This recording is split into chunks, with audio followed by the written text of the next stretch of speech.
Welcome to the Aura astrologers. मेरा नाम रेहान गुस्सात पारनीगरा। आज का विषय यानी गुजराती में बात कर रहा हूँ।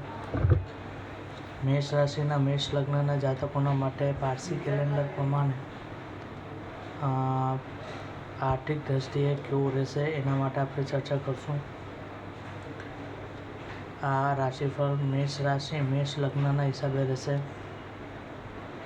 आपनी जन्मनी राशि प्रमाणे गुरु आपना भावे अने हर्षल बंने वक्री थईने वृषभ राशि पोताना घरमां जुए छे ने साथे आवकनी बी स्थिरता रहेशे, पण आवक टकशे नहीं। शनिने कारणे आपणे अधिपति होवाथी ते आपणा वक्री भाग्य खिलावशे। साथमां आपणे जे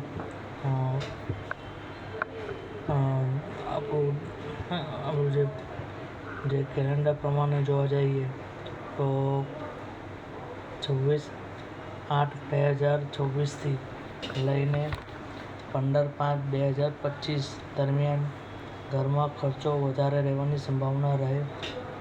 15/9/2025થી લઈને 9/10/2025 સત્તાકીય કામમાં બી પ્રોબ્લેમ આવવાની સંભાવના રહે। સાથે શેર સત્તા લોટરીથી બી આપણે પ્રિયજનો પાછળ નાના વપરાઈ જાય।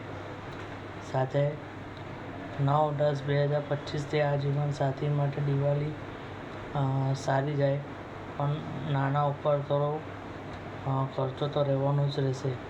નાના ભાઈ બહેનો સાથે તમારું પ્રોબ્લેમ રહેવાનો છે। જેવું પણ થાય કે તમારા નાના ભાઈ બહેનમાં ખર્ચો આવે હોસ્પિટલાઇઝેશનનો, તે તમારે ખર્ચો કરવો પડે એવી સંભાવના રહે। 18/10/2025થી એ પ્રોબ્લેમ રહેશે। મોટા ભાઈ બહેનોની સાથે ખોટી ખટરાક કરવાની નહીં। નાનાના માટે કોઈ લાલચ રાખવી નહીં। સાથે એમની સાથે બી આર્થિક દ્રષ્ટિના હિસાબે જોવા જાય તો તમને ડગો ન થાય એનું ધ્યાન રાખવું।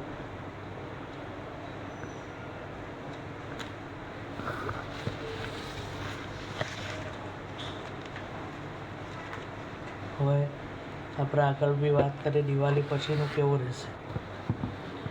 દિવાળી પછીનું જો મેષ રાશિના જાતકો માટે હર્ષલ 2 વાર તમારા વિચિત્ર ગ્રહ છે।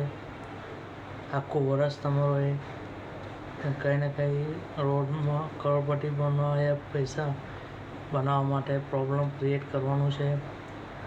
સાથે અહીં તમારે તમારું જે લાભ સ્થાનમાં રાહુ હતો તે લાભ સ્થાનનો રાહુ તમને સારો લાભ કરાવે। શેર સત્તામાં બી સારો લાભ કરાવે, પણ લાલચ ઓછી રાખવી।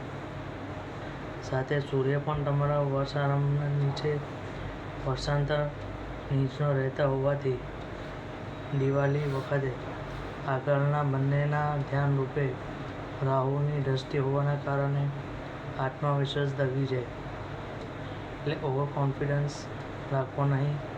રાહુ શક્તિશાળી છે અને 12મે શનિ હોવાથી વૃદ્ધિ થશે। પરદેશ વિદેશથી કામમાં લાભ થશે। સંતાન તરફથી બી લાભ થશે। સાથે શુક્ર નીચનું હોવાથી માતાના નામે પૈસા તકશે નહીં, પણ માતાના સ્થાનમાં કેતુ હોવાથી જીવનસાથીના નામે કરશો તો બીજા અધિપતિ મંગળ લગ્નમાં બી જાય છે, તો તે આપણા પૈસા જાળવી રાખશે। સાથે પતિ પત્નીએ ભાગીદાર રહેવું નહીં। આ દરમિયાન પ્રોબ્લેમ રહેવાની પૂરેપૂરી સંભાવના રહે। સાસરી પક્ષવાળા સાથે મસ્ત રહેશે, પણ તે છતાં મુસાફરીથી વધુ ધ્યાન રાખવું। સાથે ભાઈ બહેનો સાથે સાવચેતી રહેવું। પૈસાની લેણદેણમાં કોઈ મગજમારી કરવી નહીં। સાથે કોઈના ઉપર આશા રાખવી નહીં કે આ મને મદદ કરશે કે નહીં। આખું વર્ષ દરમિયાન આર્થિક સ્થિતિ